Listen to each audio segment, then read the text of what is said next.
Hello everybody, I am going to continue my talk about the visual field interpretation. I talked in the previous two sessions about the introduction and the single field analysis in part 2A. Today I'm going to continue the single field analysis. I talked before about the different data on the printout of the Humphrey visual field. Today I'm going to talk in details about the patient data and the machine data.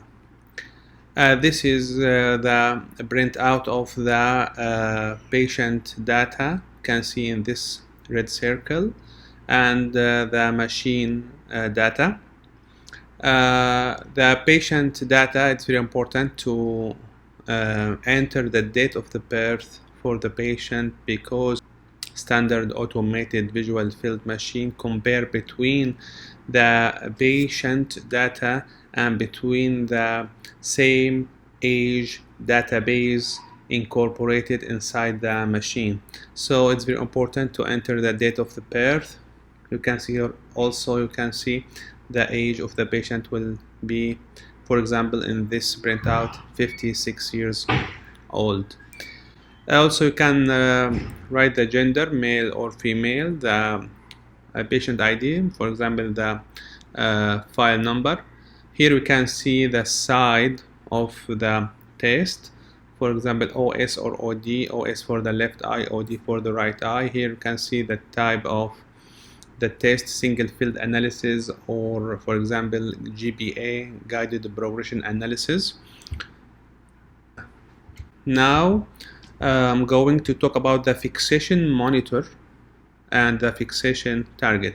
Fixation monitor, the machine uses the gaze tracker and blind spot to monitor the patient's fixation.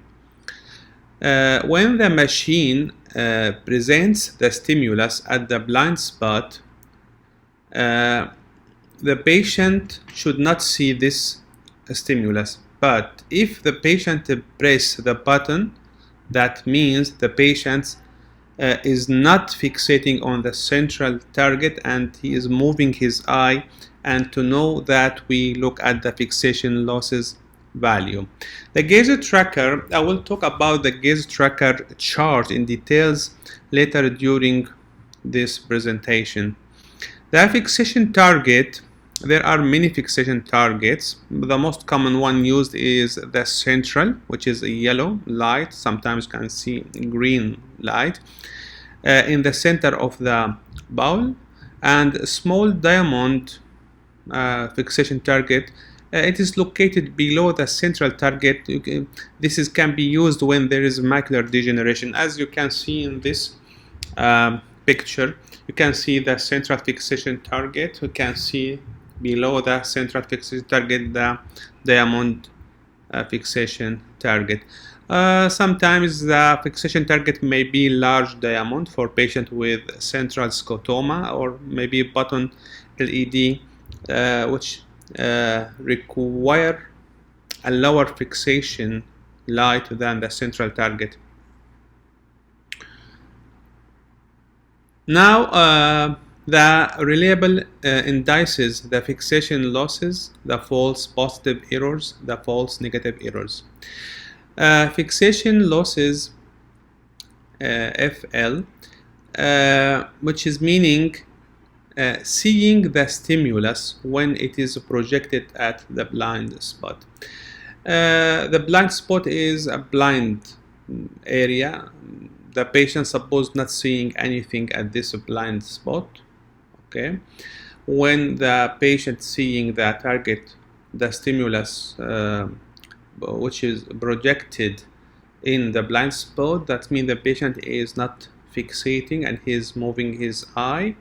And this is fixation losses should be less than 25% to consider this test is reliable to get data from this test. False positive errors, that's meaning the patient is responding to the machine sounds, not responding to the stimulus.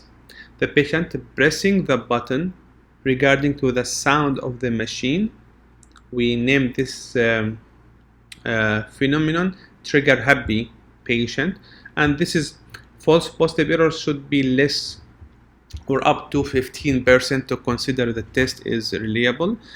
The false negative error, also the patient is responding to the stimulus at lower intensity. That means the patient is seeing this stimulus at lower intensity, but the patient ignoring the stimulus at higher intensity at the same test point location. So that means the patient maybe get tired, or the patient maybe is unfocusing or inattentive patient, and this one also should be up to 15%.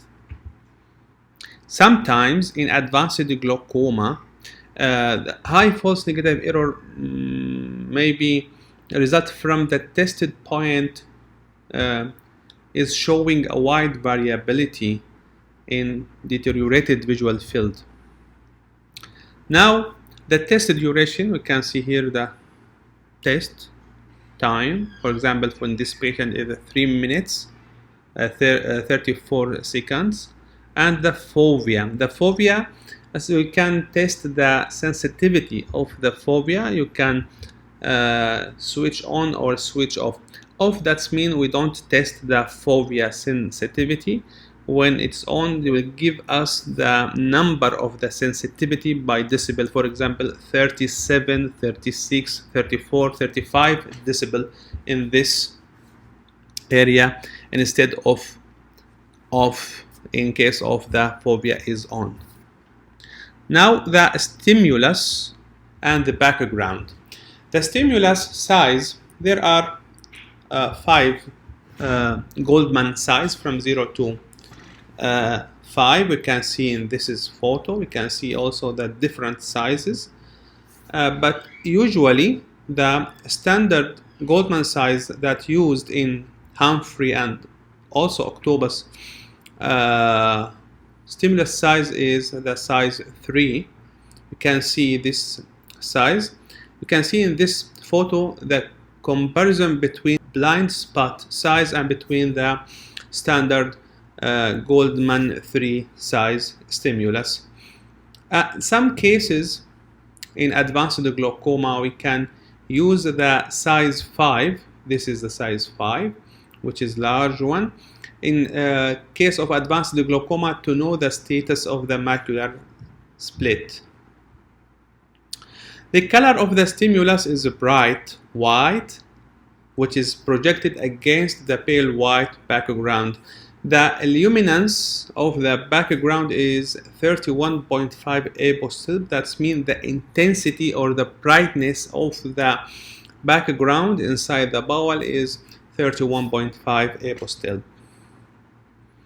Now we can see in this red circle the program that used in the visual field test.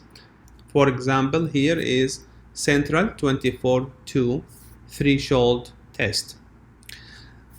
We have many programs, but I'm going to focus on the central programs that used for glaucoma detection or monitoring of glaucoma progression. Now we have 4 central programs, 32 and 24-2, 10-2 and macular. The differences between these programs are between the total number of the test points. For example, 76 points in 32, 54 points in 24-2, 68 points in 10-2, and 16 points in macular program. And also the field in 32 is 30 degree, 40 degree in 24-2, 10 degrees in 10-2, and 5 degrees in the macular program. The differences also in the distance between the 2 tested points. For the 32 and 24-2, it is 6 degrees, and for the 10-2 and macular program is 2 degree. The bare area, which is the distance from the point of fixation, it is 3 degrees and 3 degrees in 32 and 24.2 and 1 degrees in 10.2 or macular programs. Here we can see the Humphrey Central 32 program, and we can see the Humphrey Central 10.2 programs comparison between. It's only the 12 central point of the 32 programs, but we can see here in 10.2 it's 68 tested points in this 10.2 programs. In this picture we can see the distances between the two tested points. Here the fixation point in the center. Here we can see 6 degrees apart between 2 points, and here we can see the 3 degree bare area, the distance from the fixation point. In next part I'm going to continue talking about the strategy and the pupil diameter and refractive error. And thank you for listening.